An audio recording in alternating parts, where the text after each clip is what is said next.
Fala aí, rapaziada, beleza? Você curte o canal, deixa um like, se inscreve, compartilha aí, que aqui vai ter muito mais corte como esse aí pra vocês, beleza? Valeu! Os estados, nós temos um problema do orçamento judiciário, ele afeta também os estados. Esse aumento, e não só o corte disso aí, o corte das desindexações, o que eu estou jogando que é a cenourinha da governabilidade, que é chegar para o Congresso Nacional e falar, olha, o quanto vocês aumentarem de espaço discricionário para aumento de investimento, o percentual da emenda é estabelecido ali. Logo, quanto mais vocês cortarem, mais vocês terão as emendas. Exato. Exato. A diferença é que aí a emenda será disciplinada. Hoje a emenda apenas você aumenta a receita, aumenta a emenda e eles gastam como querem. E hoje eles recebem um rebote de 30%, 40%, 50%. Mas como é que... Desculpe, pode continuar. Não. Então, hoje a emenda, ela virou um caos. Hoje ela aumenta como quer e hoje ele gasta como ele quer.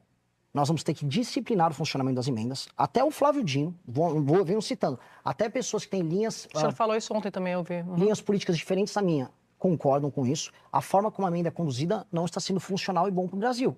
A gente está financiando a captura do Estado, como vem acontecendo pelo Centrão, através do uso das emendas. O funcionamento da regra de compra de voto, que mitiga a existência de democracia no Brasil, se dá através das emendas. As emendas parlamentares hoje se tornaram parte central desse... É o óleo que move a engrenagem do Centrão.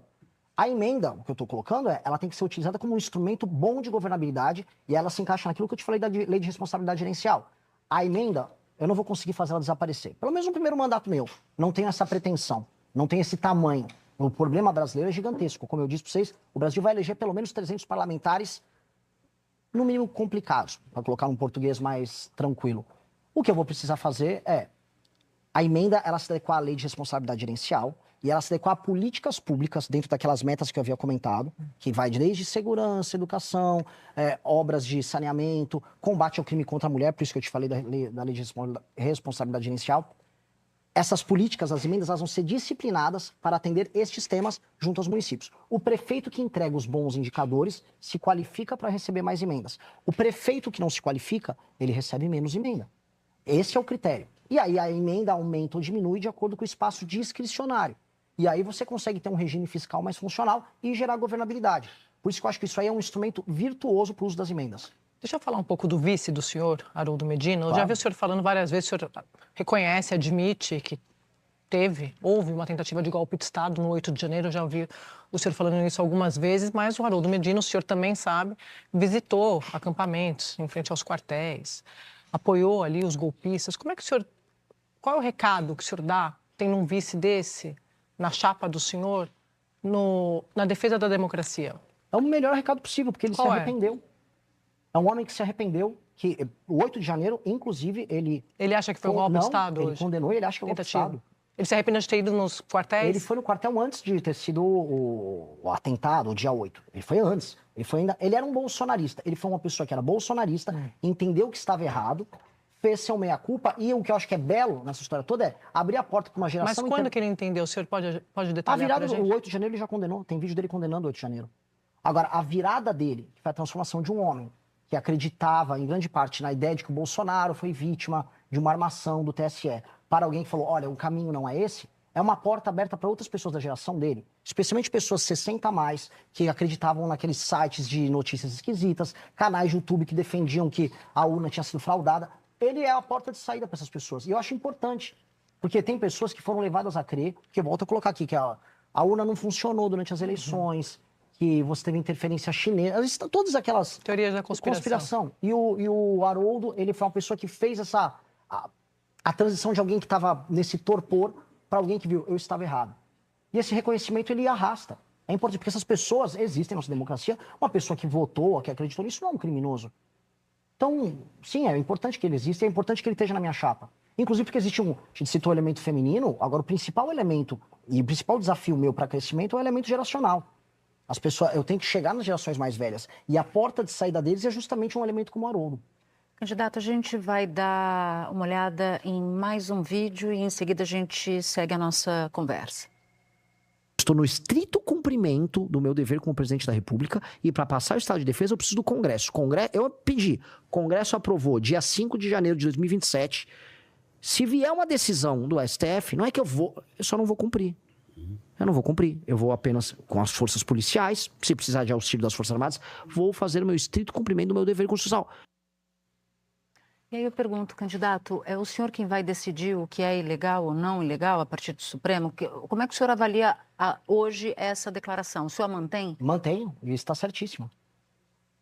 O senhor é que diz o que é ilegal ou não? Não, a Constituição diz. Se eu cumprir o devido processo legal, numa medida ela passou no Congresso Nacional, eu cumpri todos os ritos, não pode vir uma decisão monocrática parar o estrito cumprimento da lei. Até porque eu estaria prevaricando. O presidente da República tem que cuidar do território nacional. O presidente da República e as Forças Armadas. Eu reconheço que existe uma guerra. A gente não está... Eu não acho que existe um estado de normalidade de coisas.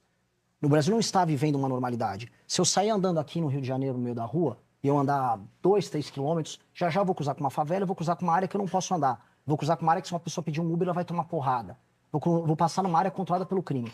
Eu não reconheço que é essa normalidade. Eu espero que o STF também entenda. E para até aprofundar essa discussão, meu partido entrou com uma ação no STF tratando disso, para reconhecer o estado inconstitucional de coisas no território brasileiro, nos territórios em que estão tomados pelo crime organizado. A ação, inclusive, está nas mãos do Flávio Dino. Mas a pergunta que eu fiz foi, é o senhor quem vai... Se o Supremo Tribunal Federal toma uma decisão que contraria os seus interesses, uma vez eleito, o senhor vai decidir que não vai cumprir? Se o Supremo Tribunal Federal tomar uma decisão ilegal, decisão ilegal não se cumpre. Ponto. Mas ele é o guardião da Ele Constituição, não é guardião, ele está é o rompendo senhor a que Constituição. decide o que é legal? Não, ele está rompendo a Constituição. E existem precedentes. É o senhor que decide isso, então, Não sou o senhor, é a própria Constituição. Então eu vou dizer que é o Alexandre de Moraes que vai decidir isso. Que é o exemplo que eu dei ali. Ou é um ministro que vai monocraticamente, sem passar pelo processo legislativo, definir se algo que teve o processo legislativo válido ou não. Não é errado isso. E é por isso que a gente está vivendo um estado completamente confuso de coisas, em que o STF se torna última instância para um processo legislativo, em que o legislativo cuida do orçamento. A gente está vivendo num país doente. Mas o senhor vai entrar no Supremo? O senhor está criticando agora, dizendo... Sim, porque eu sou um democrata, Sadim. Mas o Supremo é o guardião dessa Constituição. O que garante... Depende. E se ele não cumprir a Constituição? O que garante que qualquer governante possa rotular o que é ilegal ou não? Não é rotular, existe o texto da lei. Então, vamos Constituição. Vamos repetir. O senhor está concordando? Eu cumpri, eu citei o exemplo dado ali.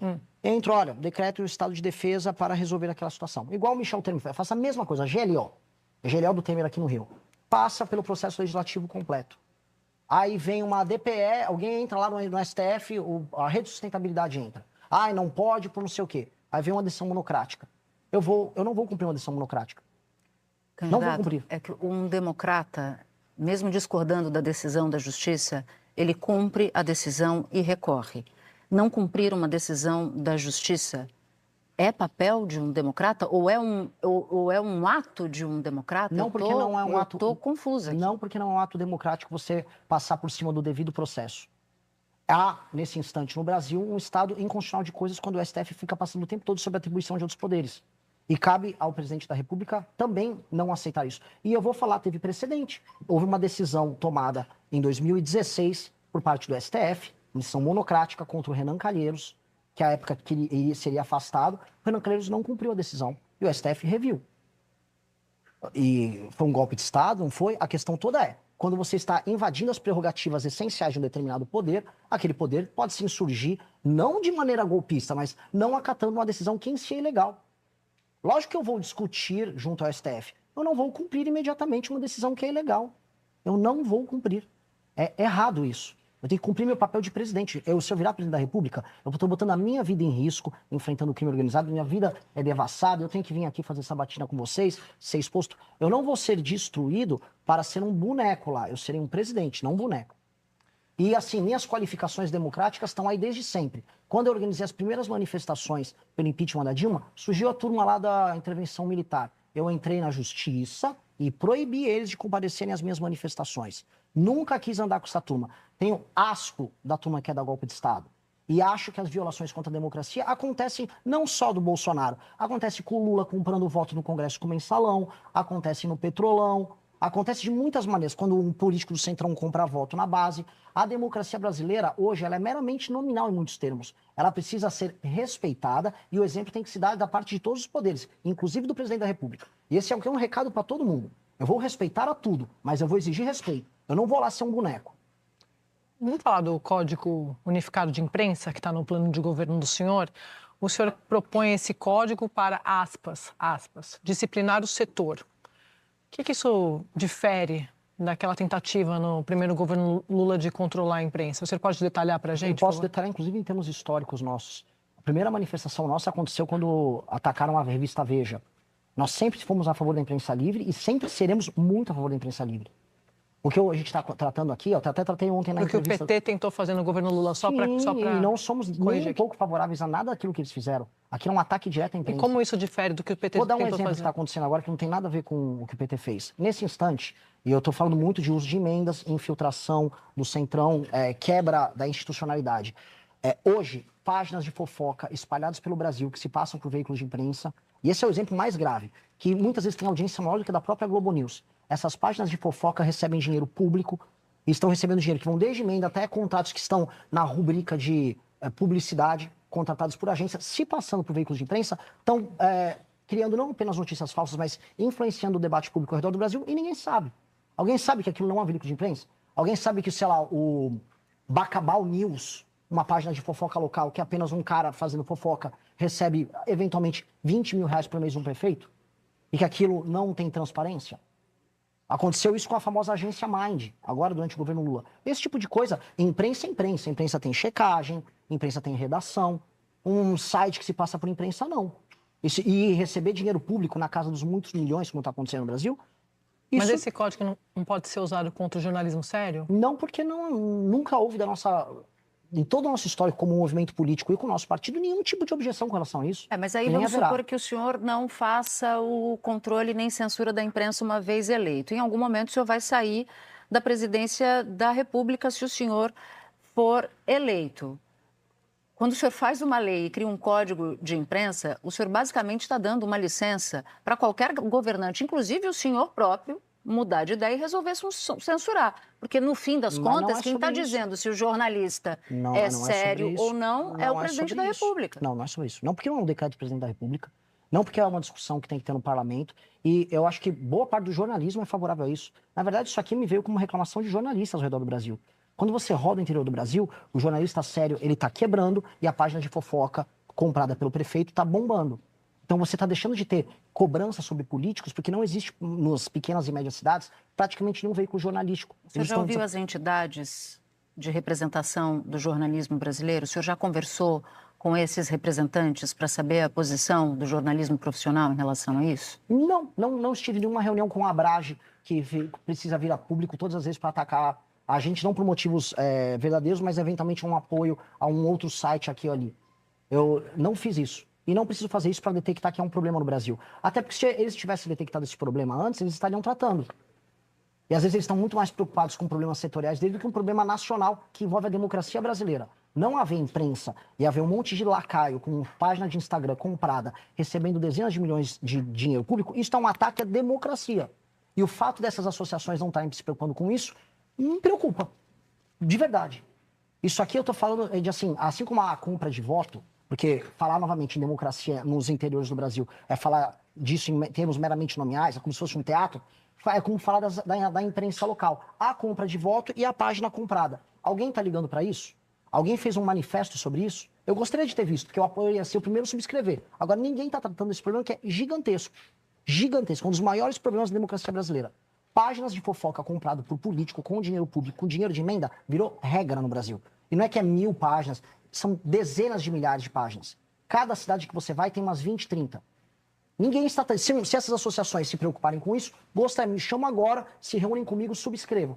Agora, eu lamento que nunca estão a fim de tratar desses problemas. São problemas essenciais que a gente está tratando. É porque não significa que isso que o senhor está dizendo não seja um problema. O ponto é o controle da imprensa. O nosso ponto era isso. Mas eu quero já mudar para um outro assunto, que é a lei de responsabilidade gerencial. Está na sua proposta de governo, já falou diversas vezes, prefeitos que não cumprirem metas específicas definidas para saúde, para saneamento, de crescimento do município, portanto de PIB, educação, ficariam inelegíveis por 8 anos. E aí eu pergunto, O senhor vai definir essas metas uma vez eleito? Como é que vai ser debatido isso? Como é que o senhor pretende caçar direitos políticos com base exatamente em quais critérios? Eu queria entender. Perfeito. A Lei de Responsabilidade Fiscal, que passou durante o governo Fernando Henrique, ela foi um marco que ajudou a disciplinar o uso de recursos públicos em municípios e estados no Brasil. Foi em grande medida uma revolução. A sequência natural é estabelecer metas de desempenho nos municípios e estados. Senão um prefeito é eleito e, ao ser eleito, ele não tem nenhum compromisso em melhorar os indicadores nas áreas que importam. E isso somado, e você é uma pessoa que estuda muito desse tema, a cooptação do Estado, isso somado a um modelo político baseado em emendas e a ausência de atividade econômica nesses municípios, criou municípios fantasma, que não têm atividade econômica, que vivem da cooptação da própria população e que foi turbinado agora com as emendas do orçamento secreto, em que dinheiro é desviado, vira caixa 2, compra a população, não se melhora a vida das pessoas, se faz um show com algum cantor sertanejo próximo do período eleitoral. O Wesley Safadão foi, inclusive, processado por ele por tratar desse assunto. E aquele município não atinge seus objetivos básicos. Você não consegue ter metas de fornecimento de água. Eu fui para Melgaço, no interior, na Ilha do Marajó, não tem água. As pessoas bebem esgoto. Você não tem meta, a pessoa não cumpre nenhuma melhoria no ranking do SAEB ou no IDEB, e mesmo assim o prefeito é reeleito. Estabelecer esses indicadores estabelece um parâmetro de desempenho mínimo. Se um prefeito não cumpre nenhum desses parâmetros de desempenho mínimo, mesmo com o recurso federal chegando, recurso do FPM, ele tem que ter algum tipo de punição. Senão, o que a gente vê é a reprodução de um modelo político baseado estritamente na cooptação, que é justamente a base daquilo que a gente chama de centrão. Por que nós somos escravos de políticos do Amapá, ou políticos do Piauí, ou políticos do Maranhão? Lugares mais pobres, porque essas pessoas não prestam contas para os seus eleitores, porque eles apenas administram, prefeitos são receptores e gerenciadores de recursos, por vezes ilícitos, que ajudam a manter essa lógica. Entregar para o munícipe metas que vão ser cobradas por parte do governo federal e que vão ser discutidas no Congresso, porque esse é um projeto que tem que passar no Congresso, e estabelece as metas e os critérios de avaliação, são instrumentos que vão permitir que aí sim, o gestor público, independente da sua cooptação natural em lugar, cooptação que eles fazem da própria população, falando da compra de volta pura e simples ao cargo na prefeitura, eles vão ter que atingir aqueles indicadores objetivos. Japão trabalha com isso, China trabalha com isso, você tem isso em alguns lugares na Inglaterra. Isso é uma maneira da gente qualificar a gestão pública ao redor do Brasil. O deputado depende do prefeito para se eleger, o prefeito depende do deputado para conseguir recurso. Como é que o senhor imagina que o senhor vai conseguir aprovar uma lei de responsabilidade gerencial, por exemplo? Da mesma maneira que o Fernando Henrique Cardoso passou a lei de responsabilidade fiscal. Também desagradava aos prefeitos à época, construindo base, construindo convencimento, construindo maioria. O lugar que eu fiz a grande apresentação desse projeto foi na Marcha Nacional dos Prefeitos, para uma massa de prefeitos. Eu imaginei que eu seria xingado. Eu falei, alguns de vocês vão perder o direito político. Só que, entretanto, há um outro lado. Os prefeitos que tiverem um desempenho melhor, eles vão se qualificar para receber mais emendas. Para um prefeito, significa até um grau de independência orçamentária para investimento, caso ele seja um bom prefeito. Porque eles gostaram dessa ideia. Então, há um trabalho de convencimento com prefeitos, há um trabalho com os deputados e com os partidos. Um partido político, porque uma das coisas que a lei de responsabilidade gerencial faz é, além de não apenas entregar punição, mas entregar mais recursos para o município que funciona bem, o partido político que tiver mais prefeitos que atingem metas de desempenho, o fundo partidário passa a ser determinado pelo número de pontos que aquele prefeito obtém, ponderado pela população, multiplicado pelo número de municípios que o partido tem. Aí então você cria um incentivo robusto para que os partidos políticos invistam em quadros técnicos e bons prefeitos, que isso vai garantir o recurso do partido. E aí isso se torna um benefício e um incentivo positivo para os partidos, para os prefeitos e também para bons deputados. Então, é uma mudança no sistema de incentivo do Estado e uma forma de diminuir a política de cooptação, que é a base daquilo que a gente chama de centrão. Para mim, isso é a base para uma verdadeira reforma política no Brasil. Porque a política no Brasil, a gente foi discutir, eu vou fazer voto distrital, distrital misto. E, em grande medida, você consegue adaptar o modelo atual de emenda e cooptação em cidades com baixa atividade econômica para qualquer modelo. Se você não alterar este sistema de incentivo e recompensa, você não consegue melhorar. Mas o senhor que vai decidir isso? Eu vou propor isso. Quem decide isso, eu nem tenho condição de eu decidir sozinho. Quem faz isso é o presidente da República, manda para o Congresso, se discute, aí o Poder Executivo, disciplinado por uma legislação que passa no Congresso Nacional, atua junto aos municípios. Muita articulação.